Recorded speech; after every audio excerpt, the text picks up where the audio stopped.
was then, this is now. So on behalf of all 10 Mac grandkids and their parents, we are going to take you back to 1962.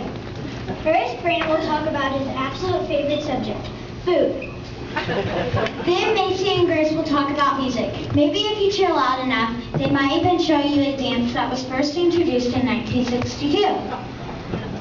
Matthew and Jess will remember what happened in the sports world, followed by Nicholas and Derek, who will reminisce about teen sports 50 years ago. Since he is the first grandkid, he's going to share with us all the things that first happened in 1962. After that, all of our parents will take over. Please welcome Master Brandon.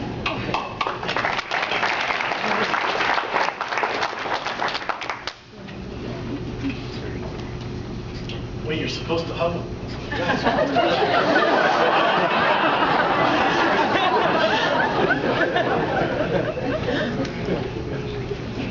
I'm going to talk about my favorite subject and what it looked like back in 1962, food. Nowadays, when Grandpa Mac is whining and dining, Grandma Mac, they head to McDonald's for a Big Mac, fries, and a delightful root beer cost him about $10. Back in 1962, on their first romantic date, he took $1 and got change.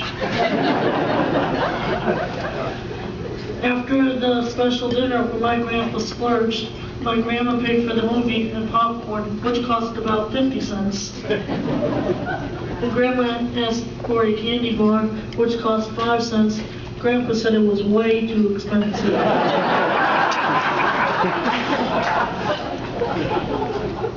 You couldn't buy a can of Coke back then because they only came in bottles, and those cost about 10 cents. When they got married and had to go to the store, and the cost of groceries always worried Grandpa Mac. It cost 32 cents for a dozen eggs, 53 cents for a gallon of milk, 20 cents for a loaf of bread, and 35 cents for a pound of ground beef. But the item that really upset Grandpa Mac was when Grandma bought apples. Grandpa thought it was absurd to pay 49 cents for 3 pounds of apples when you could get a pound of Oreo cookies for the same price.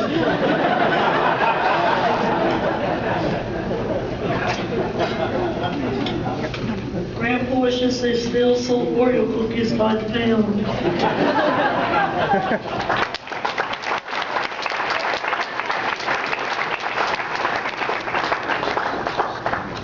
Music was really popular in 1962, but did you know that they didn't have iPods? No way! They actually played music on something called a record. That's weird, but not as weird as some of the top songs of the year. Listen to these. Big Girls Don't Cry, Duke of Earl, Good Luck Charm, Twist and Shout, Hey Baby.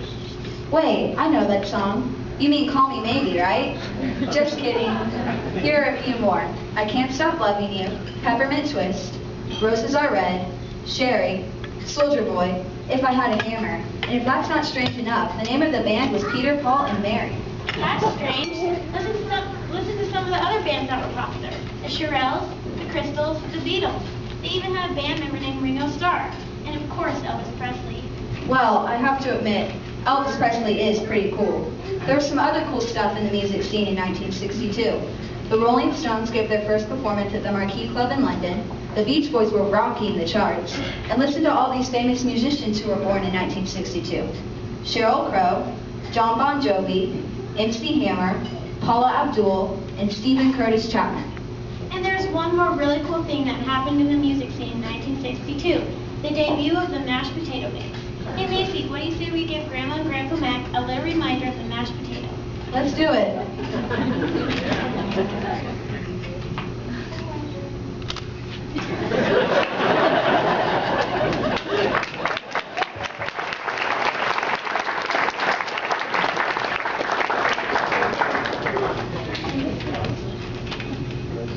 We're going to talk about the world of sports in 1962 because a ton of really important things happened in that year. That's the year that Will Chamberlain scored 100 points in one game. And it's also the year that Willie Mays, the state agent, hit 4 home runs in one game. He'll go on to sign the largest contract in baseball history at the time. It was worth $90,000. Sandy Koufax pitched his second 18-strikeout game, and Y.A. Tittle of the New York Giants threw 7 touchdown passes in one game. Hammered Hank Aaron hit his 500th home run. Jack Nicklaus won his first major tournament, defeating Arnold Palmer of the U.S. Open. There was also a lot of famous athletes born in 1962, including Darryl Strawberry, John Stockton, Roger Clemens, Michael Andretti, and Manu Bol, the tallest player in NBA history. And there are a bunch of famous people born in college football, like Bo Jackson, Doug Flutie, Herschel Walker, and Evander Holyfield. Wait a second. Evander Holyfield? He didn't play college football? Oh, no, he didn't. He was a famous boxer. But he did feature the Colorado Bucks football team before they won the national championship on January 1st, 1991.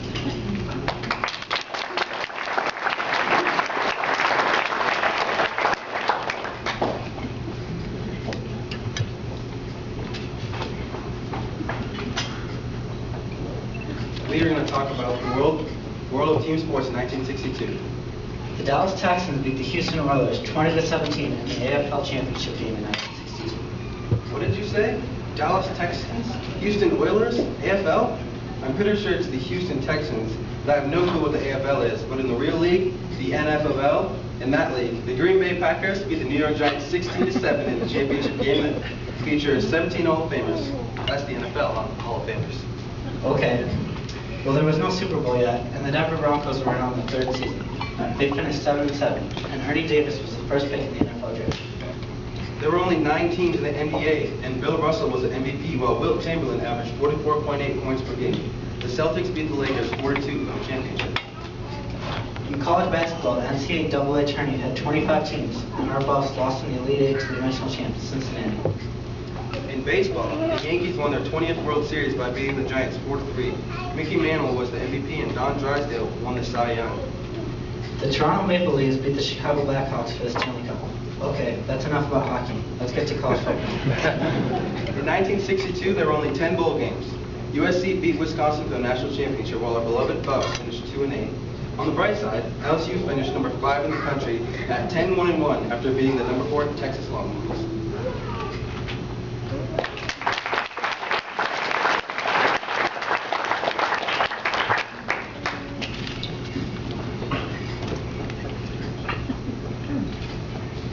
As a first grandkid, I'm going to be talking about all the huge number of first things that happened in 1962. The U.S. Navy commissions the first Navy SEAL team. James Meredith became the first black student at the University of Mississippi.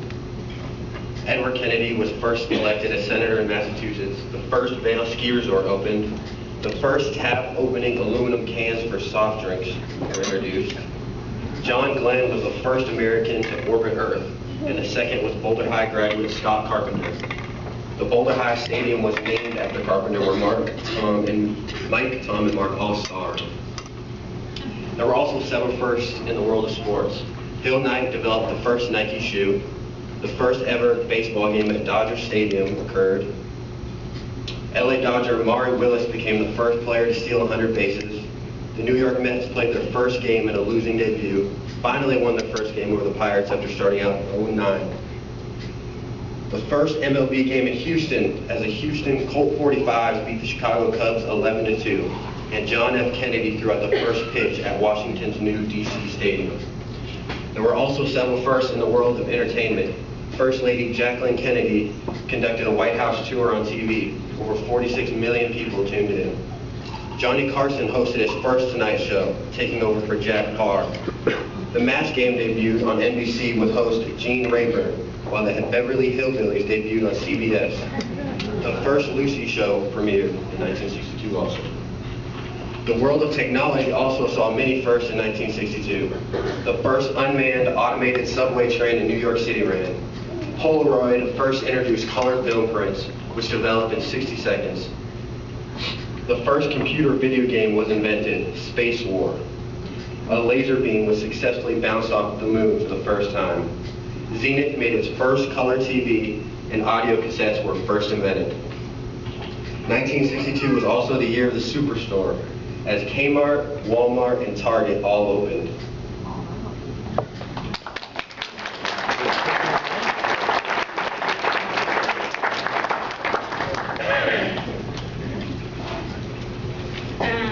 1962, the median family income was $6,000 per year. The minimum hourly wage was $1.25. A new home cost $15,000. A postage stamp was 4 cents. A gallon of gas was 31 cents. A haircut was $3, and a pair of Levi's was $5. In 1962, Tom Cruise, Demi Moore, and Jodie Foster were all born. Marilyn Monroe, Eleanor Roosevelt, and William Faulkner died that year. In the Academy Award for Best Picture was Lawrence of Arabia. Gregory Peck won for Best Actor in To Kill a Mockingbird. Anne Bancroft won Best Actress for The Miracle Worker. Some popular films: West Side Story, Spartacus, El Cid, Lawrence of Arabia, To Kill a Mockingbird. Some popular TV shows: I've Got a Secret, Beverly Hillbillies, Route 66, The Flintstones, Price is Right, and Ben Casey.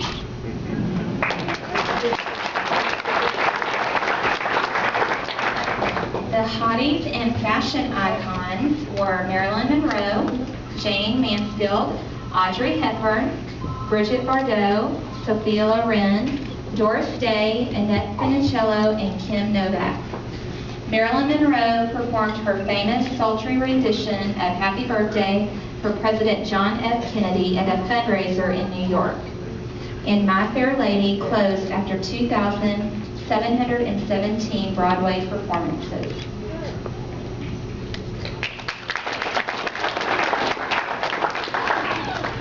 In 1962, the Supreme Court banned prayer in public schools by a vote of 6-1. Pope John the 23rd, he was Time Magazine Man of the Year. John Glenn was the first American to orbit Earth. He did it 3 times in 4 hours and 55 minutes. The Space Needle in Seattle was built for the 1962 World Fair. And probably the biggest thing was the Soviet missile bases were detected in Cuba. President Kennedy demanded their removal, and the confrontations was the closest the U.S. and USSR ever came to war.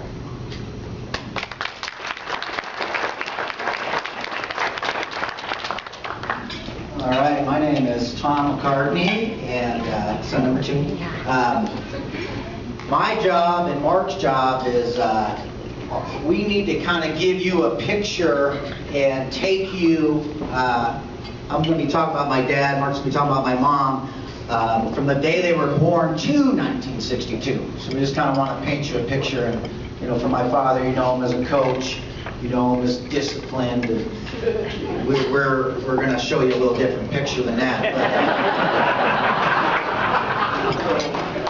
You know, the year was 1940, and he was born in a hospital in Wyandotte, Michigan, just outside of the town that he grew up in Riverview.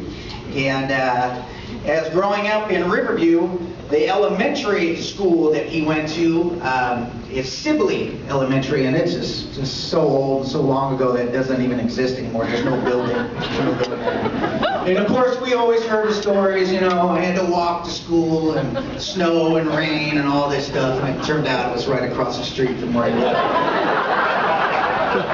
We went through Sibley through 4th grade, and then 5th through 8th, he went to St. Joe's. And one thing you probably need to know as part of this picture, his mother, my grandma, she's alive today. She's 102. And my grandpa, his dad was a Marine. And he was tough as nails, a man's man.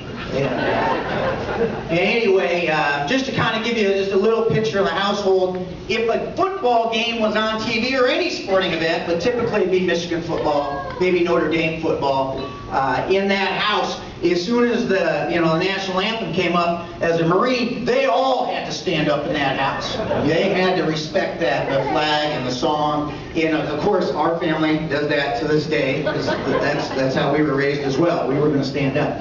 And but one thing that I learned as he was growing up with his siblings, a few of his brothers, sister, is with a father that's a Marine and tough and disciplined. They were all really, really cooperative, but Billy, that's what he was known as, Billy wasn't so cooperative. He liked to test the limits a little bit. In fact, it came out that he was never afraid of the whooping.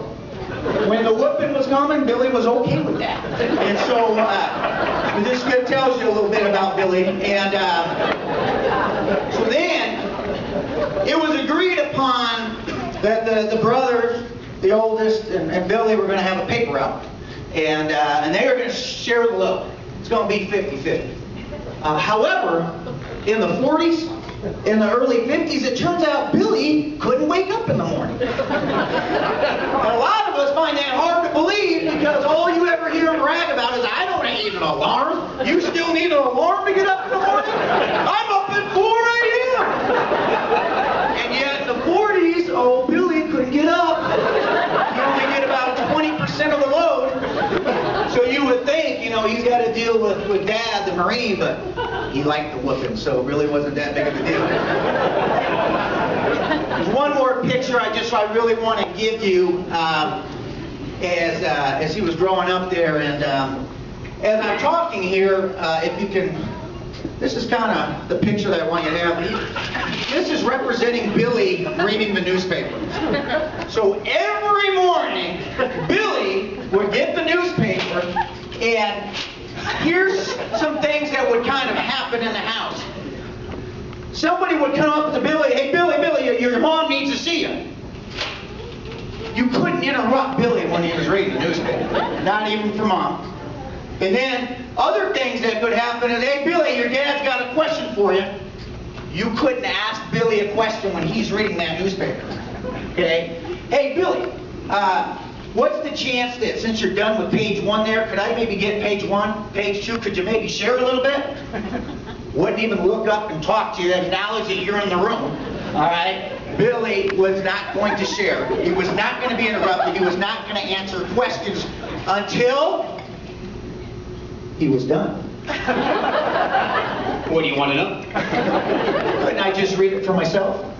Why? I know it all. What do you want to know? You start with the Tigers today? Well, Billy, you had your chance to read the paper. I mean, could I maybe, just read something? I have all the information. Everything you need to know about the Red Wings right here. Billy had all the answers in. What I was hoping to do for you, for some of you that saw the pictures in the beginning, I needed you to see this picture. He's sitting on a chair. Mike, who's maybe 2 years old, is sitting on top of his head. Billy has got the newspaper, and it's just like you just saw. He is intent, he is thorough, he's going front to back. I mean, if Mike, who's maybe 2 years old, it falls or something, there was no chance Billy was going to catch him. Right? There was no chance. He had to finish that paper. So that's just kind of a little bit of a picture that you had to have during those early years.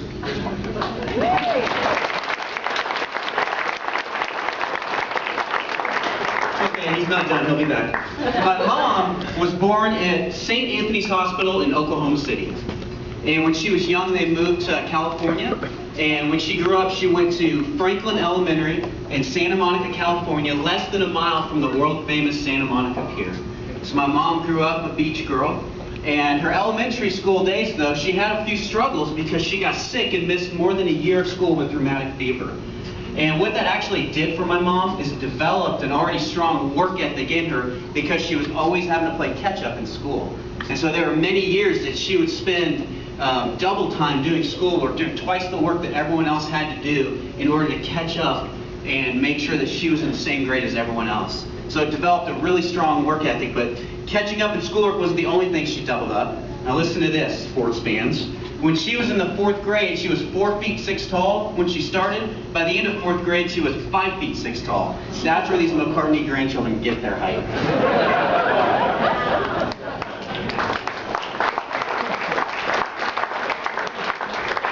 Okay, it's time to learn about Billy in high school. Billy went to Riverview Community High School and was a phenom athlete. 11 letters, we're talking about football, basketball, baseball, not some of these other sports, but football, basketball, baseball, 11 letters. He was captain of the football team, captain of the basketball team. In football, he received a scholarship to the University of Missouri. In baseball, we were tracking for about the first 40 years after he had left. He had still had a school record for batting average and was a tremendous shortstop. and we think he might still be in the top couple for batting average. That's what kind of baseball player was. In basketball, as I mentioned, he was the team captain, and it was the state tournament, and he averaged 16 points a game. And I just want to make sure you've kind of got the picture of what I'm doing here. So TC, if you can come up here for a second. TC likes to play basketball. Being a GA right now, graduate assistant coach at the University of Colorado, in the off season and during lunch hour, they get to play a lot of basketball and work out and those kind of things. And if I ask TC to demonstrate what a nice jump shot looks like, TC could just show him a sweet jump shot and just show us what it looks like. Isn't that pretty? That was pretty. Okay, now, all right, you understand when my dad averaged 16 a game? Okay, this was a long time ago, and he didn't shoot like that. Okay, I need to show you how he shot. It was more of the two-handed set shot. All right, a two-handed set shot like that was what. That's how old he is. All right, so I'm just trying to make sure you guys understand. Okay, it was 16 a game, but it wasn't pretty. Okay. Another thing that you need to know, even though he's the team captain now, all right, Billy liked to, horseplay a little bit. In fact, it was common practice, all right, led by him, that in the showers, they would take all these towels up where the drains were, and they would block it. And they would leave that water on, they'd give it, good foot high, maybe 2 foot high, and then they were going to practice sliding in the second. And then one day Billy got hurt. Billy got hurt sliding in the second in the showers, and you can imagine the old man wasn't happy, you can imagine the coach wasn't happy, affected a little bit of playing time, but for all those athletes that are in the room that maybe lived on the edge a little bit, so did Billy.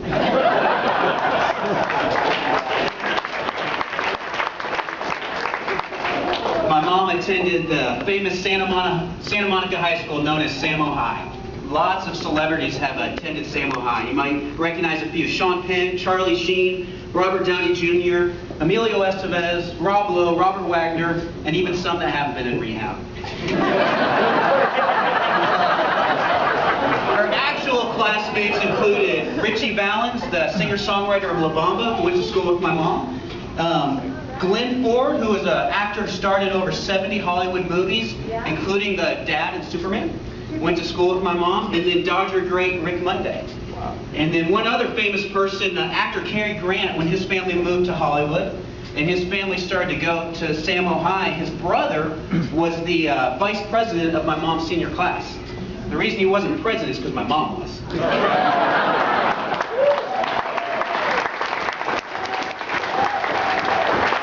So my mom was always involved in student council growing up. It was that work ethic that she had.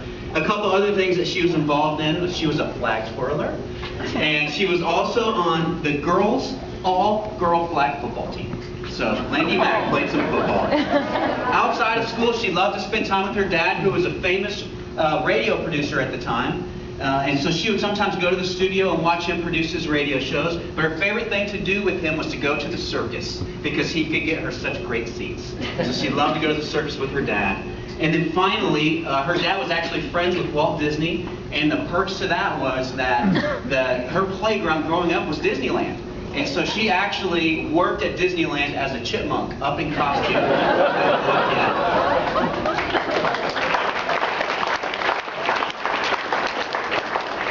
Okay, Billy is off to the University of Missouri. Okay. We're closing in on 1962 here, and played football there for 4 years.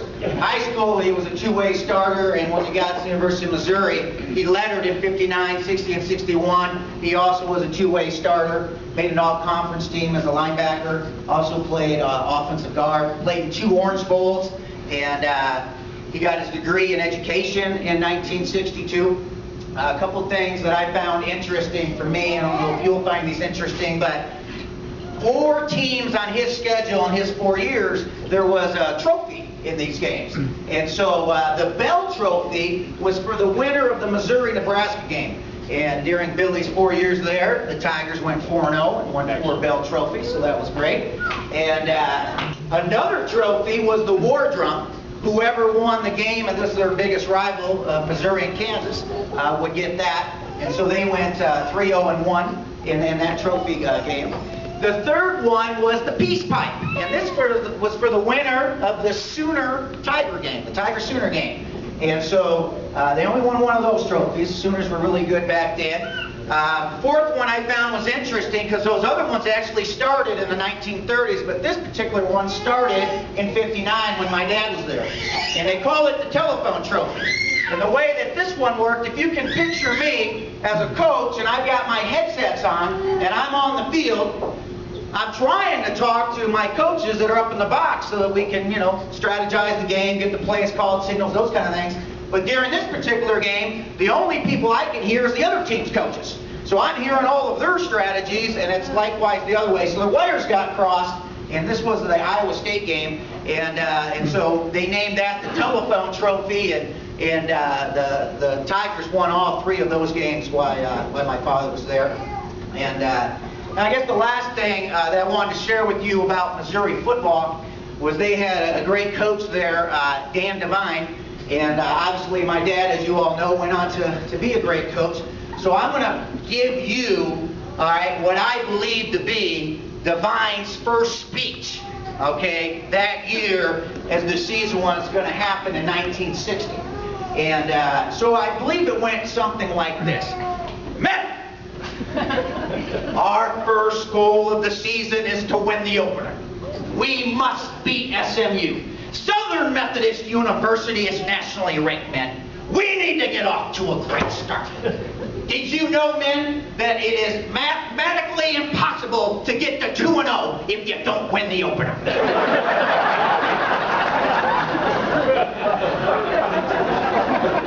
Let's talk about goal number 2, men. Goal number 2 is we want to beat the Sooners in Norman. Every good football team should beat someone good on the road.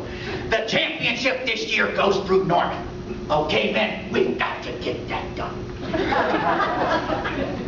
Goal number 3, we want to be the Big 8 champs, men. That's why we play this game. We want to be the champions. And goal number 4, we want to finish with a bowl game victory. So, as it would have it, in the opener, they knock off SMU 21-0. And then, when they go to Norman, they take care of care of the Oklahoma Sooners 41-19. Now we're at goal number 3. They did win the Big 8 that year. They happened to be 9-0 playing Kansas for the War Drum, their biggest rival. Turned out they lost the game to Kansas, still were Big 8 champs, still going to the Orange Bowl. However, Kansas cheated, played an ineligible player. And at the time, the Tigers are ranked number 1. However, by the time they had to do the different polls and wait for the vote and those kind of things, it turned out, even though there was a Big 8 vote 5-3, that Missouri does get the victory by forfeit because Kansas used an ineligible player, really good player. All right, the polls didn't see it that way. So the polls still ranked them number 4 and number 5, depending on which poll you saw. And then they did go to the Orange Bowl, and they did beat Navy. They beat them 21-14, and so they did reach all of their goals. And when I look up the record books, they are undefeated 11-0. Bill McCartney and the Missouri Tigers.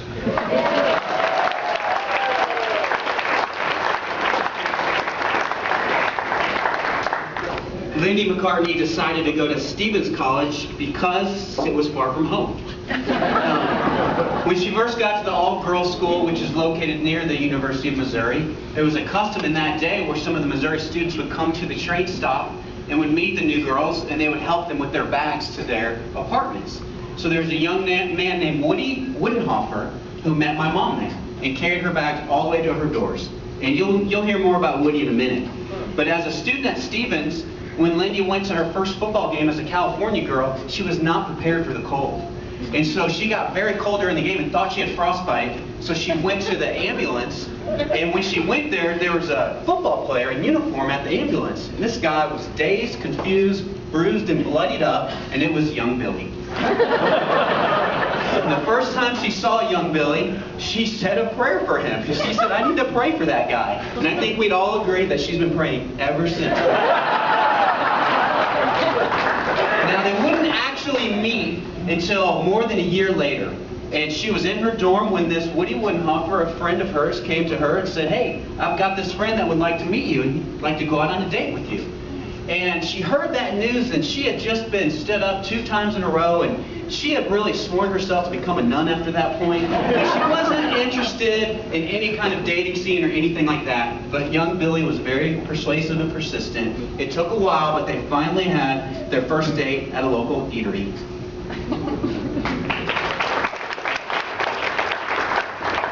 So a little bit about Woody Woodenhofer.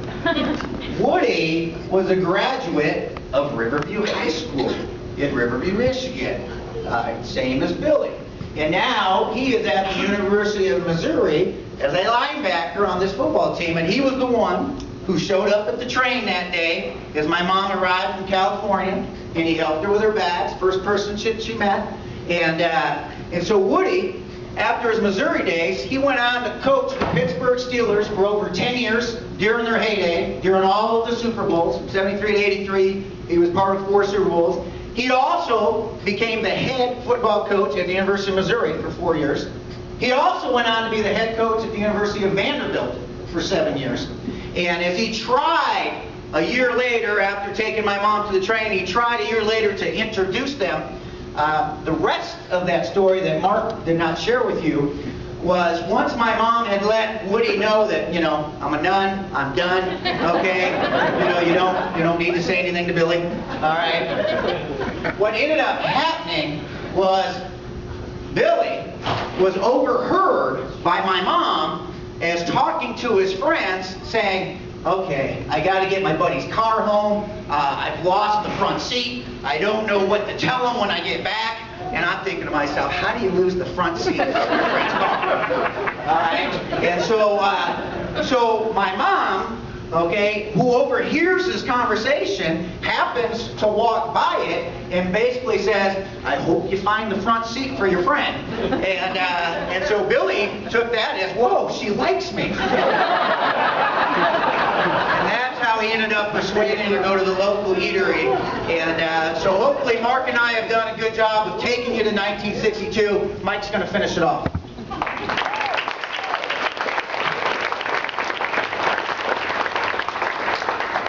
A little bit ago, I was confident that when they passed, our inheritance was going to be split 4 ways.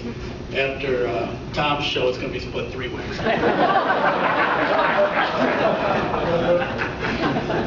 In early '62, Lindy and Bill were hot and heavy dating, and my mom knew she was ready for marriage. One night, while ordering a meal at a Chinese restaurant, my dad casually asked her, how do you like your rice, boiled or fried? Sensing an opening, she replied, thrown. Well, that went right over my dad's head, of course. Maybe it's going to be split 2 ways. And my mom thought to herself, this could take a while. On May 8, 1962, my dad was finally ready, or convinced. I'm not really sure. He and my mom were on the ledge of the chapel on the Stevens College campus in Columbia, Missouri. In the middle of his proposal, my mom's roommate yelled from across the way that she had a long-distance call. In those days, you never passed on a long-distance call. So she didn't. She left. It turns out she goes to her dorm room, and it's her brother, Chase, calling to announce his son, Michael Scott. My mom was not happy because she was planning on naming her firstborn Michael Scott. I'm Michael Sean. As she was getting off that call, Chase asked her what her answer was going to be. Of course it was yes. When she got back to my dad, she showed her tackling ability and lunged at him to say yes. They both fell over that half wall. On December 29, 1962, Sacred Heart Church in Hartsdale, New York hosted the wedding of the year. It was actually the last one they had that year and the first one since October. The wedding was at a quaint old church across from a canine cemetery. Actually, it was the first canine pet cemetery in our country. I don't really know what to say about that. My parents had no friends at the wedding. In fact, the only people my dad knew were his brother Tom and wife Bonnie. No other McCartneys were there. My mom's parents had just recently moved there, so most of the people in attendance were new friends that they really didn't know. At 4 p.m. Eastern, Father John J. Frawley officiated the service. Of course, everything didn't go quite as planned. There were a couple major snowstorms that week, and the car service was late picking up my mom, didn't know where the church was, and ended up 20 minutes late for the wedding. We called the church, and we got a copy of the wedding certificate, and all the McCartneys have signed it.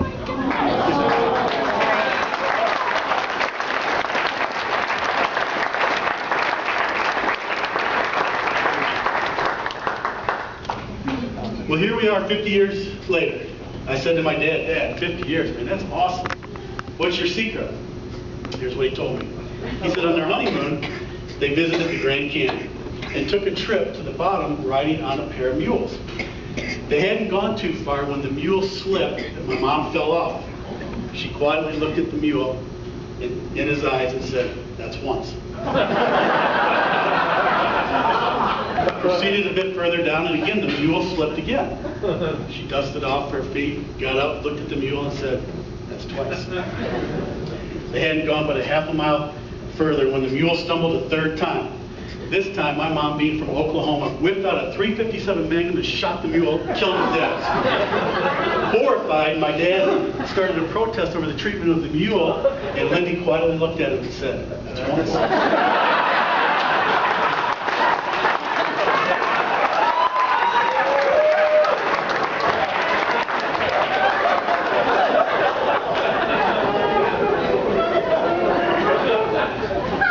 As you get your glasses ready, I want to offer a toast.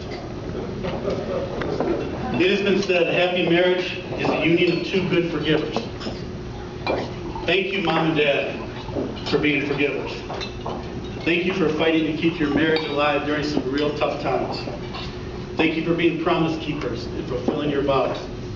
Thank you for the example you both gave us in growing in love. Thank you for submitting your life to Jesus Christ and leading us.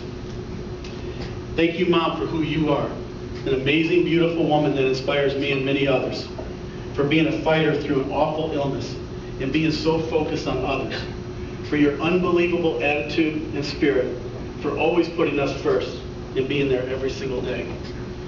Thank you, Dad, for who you are, a man's man, a giant and unrelenting leader in so many of our lives, for walking away from your job when you were at the pinnacle, which you did for your wife, our mom, and our grandma. Thank you for continually getting on your knees, humbly asking for forgiveness and showing us how to love. We salute you, we love you, and we honor 50 years.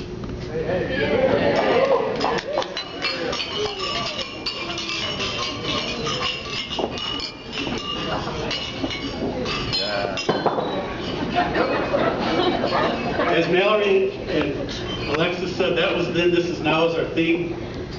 As the McCartney children and grandchildren, the reason we invited you all to our party is to include you as well. And we want to do something now that includes you if you're so inclined, and have an open mic. We want to give everybody a chance to kind of share their thoughts and feelings towards Lindy and Bill. Louise Christopher is going to come up first. We're going to hold you at 2 minutes. Ralphie is right next door. I'm going to be here, and then as we get a little closer to 8 o'clock, what we'll do is have Rachel come and sing a song, and her mom Paulette will close us in prayer. So anybody's welcome to come up. Please keep it around 2 minutes. Here's Louise Christopher. Thanks, Mike. Wow, 2 minutes. I couldn't even begin to say what the McCartneys have meant in our life. You know, when they came here 30 years ago, it was because of our two youngest sons, Cheston and Mark, who were playing football at Heatherwood together. And we soon were going to games together. The families kind of got to know each other. And over the years, 30 years, we've watched grandchildren being born, people being married. I could get really emotional about this. But this is one absolutely amazing family. And we have all been so blessed in the Christopher family to be part of their love and outreach, and through the challenges and the victories. And I just cannot say enough. Lindy is my best friend, but their whole family is our best friend, and our family is so, so blessed. I know everyone in this room is. But I have to share something with a little bit of humor. That when we first met the McCartneys, Mark and Cheston, and then we slowly met Christy and all the other kids, and we never saw Bill. I mean, of course, he was coaching at CU, and we were thrilled he was here, because we've been CU fans forever, but we never saw Bill. And I realized that every time we went anywhere, Bill wasn't there, because he was very busy doing what he should be doing. But Lindy shared with me that the way she made this work was that she always carried a picture of Coach Wonderful with her, and she showed it to her kids, because all they ever saw was the back of his head. And she didn't want them to ever forget what he looked like. We see much, much more of him now, and we love him dearly.